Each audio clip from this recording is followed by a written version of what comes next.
Ladies and gentlemen, dreamers, and seekers of sleep through the winding paths of boring history, tonight I invite you on a long and weary journey back into the land of feudal Japan, a world so distant and strange that you would likely not survive even a single day within it. Do not worry, though, for this is not the fast-paced adventure of samurai films, nor the shining vision of cherry blossoms falling in spring. No, this is the history for sleep, a tale drawn out with slow rhythms, so you can drift away while picturing lives far harder, colder, and more precarious than our own. You see, when people imagine feudal Japan, they often picture noble warriors, grand castles, and serene temples surrounded by beauty. But the reality, if you lived it, would not be so kind, nor so poetic. If you closed your eyes and woke up in the year 1400, in a small Japanese village, you would not find yourself writing haiku or practicing swordplay under a cherry tree.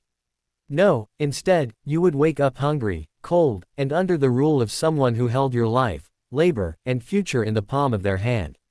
Imagine it now, the sun barely rising, the mist hanging over rice paddies, your stomach grumbling because yesterday's meal was little more than a thin soup with a handful of millet, not even polished rice, because polished rice was for the wealthy and the monks. Your clothes would be rough, woven from hemp, itchy and patched from wear, and your bare feet would sink into the muddy ground as you trudged to work. Work, in fact, would be the whole shape of your life. From the time you were able to walk, you were expected to labor, first at small tasks, then in the endless toil of tending crops, fetching water, cutting wood, and mending roofs. And all this work was not even yours to keep, for the system of feudal Japan was built upon layers of duty, obligation, and tax. Whatever you grew, whatever you harvested, the best portion would go to the local lord, the daimyo, who claimed the land as his own, while you, the peasant, merely borrowed life upon it. Now, let us consider why you would not last even a day. Imagine being born into such a system with no choice. Your place was fixed, your role decided. Unlike today, where you might dream of moving across cities or changing careers, in feudal Japan, the idea of social mobility was nearly non-existent. You were born a peasant, you would die a peasant, and your children would inherit your same hard existence. If you were a woman, your role was even narrower, bound by labor and obedience not only to your lord but to your father, your husband, and finally your son in old age. The daimyo, those warlords who commanded armies of samurai, lived lives of power and intrigue, but theirs was not easy either. Suspicion, betrayal, and violence were constant companions, for Japan was not a united nation but a patchwork of warring territories. A daimyo could rise to glory one season and fall to ruin the next, his castle burned, his family scattered. And the samurai themselves, often imagined as noble and honorable, were bound by codes of loyalty that left little room for freedom. If their master demanded their life, they gave it. If dishonored, the ritual of seppuku awaited, a slow and painful suicide performed not with glory but with resignation. Now, you, living in the 21st century, might think you could handle it. You might think, well, I could live as a samurai, clad in armor, wielding a sword. But even here, you would falter, for samurai training was brutal, beginning in childhood. You would learn to endure pain without flinching, to ride, to shoot, to fight, to sleep little, and to obey instantly. The armor itself, though magnificent, was heavy, stifling in the summer heat, and the katana that seems so sleek in movies would be useless without years of relentless training. You would not last, because you would lack the discipline forged by a lifetime of hardship. And let us not forget, there were no comforts of modern life. No warm showers, no soft mattresses, no medicines that we take for granted. A fever could kill, a cut could fester into infection, and childbirth was as dangerous as battle.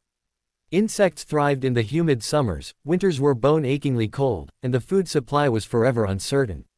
Famines swept through villages, and when they came, people ate bark, roots, and whatever could keep them alive, while their lords still demanded tribute. You might ask, where was beauty in all this? Surely there were moments of poetry and peace.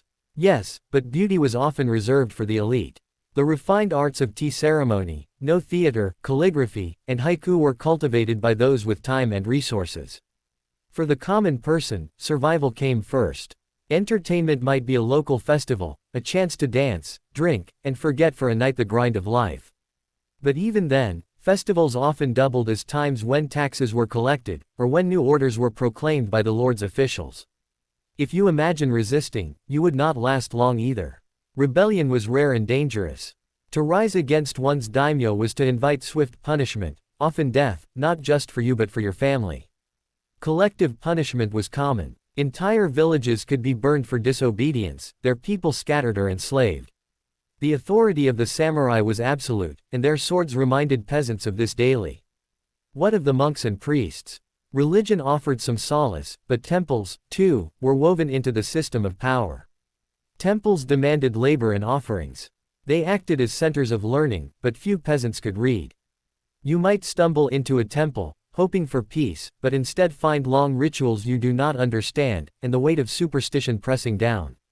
Spirits, curses, ancestors, all demanded respect and offerings.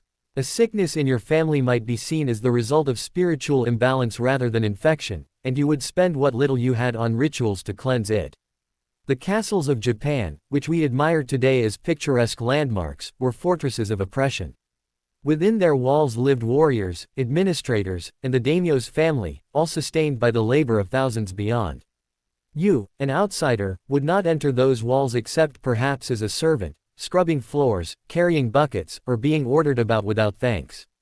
To even glance at a samurai in the wrong way could lead to punishment, for the social hierarchy was strict and unforgiving. Consider the endless rules. There were rules for dress, rules for movement, rules for behavior. Farmers could not wear silk, only hemp. Merchants were despised despite their wealth, for they produced nothing, yet they too were bound by codes. The stratified society weighed upon everyone. To disobey meant to court disaster. You would find the weight of these rules suffocating, for even your laughter might be considered disrespect if it came at the wrong moment. And yet, despite all this hardship, people endured. They endured because they had no choice, because endurance itself became culture. They found small joys where they could. In a bowl of steaming rice on a good harvest year, in the laughter of children chasing dragonflies, in the rhythm of drums during a festival, in the quiet solace of nature's cycles. But for you, thrust from the world of electric light, comfortable beds, and medicines, even those small joys would be thin comfort. Let us stretch further into the boredom of this history. Imagine the endless repetition of tasks. From dawn to dusk, days were almost identical, tied to the seasons. Planting, weeding, harvesting, threshing. Winter brought repairs and preparation, but also hunger and cold. There was little variety, little chance to escape. Your world was your village, perhaps never more than a few miles wide. Travel was rare and dangerous, restricted by passes and patrols. You would live and die in a circle of land, your story swallowed by time, your name forgotten except on a small wooden marker in the village cemetery. Even the samurai, those who seemed privileged, lived lives of constant vigilance. They were always prepared for battle, always bound by service, always aware that one wrong choice could lead to ruin.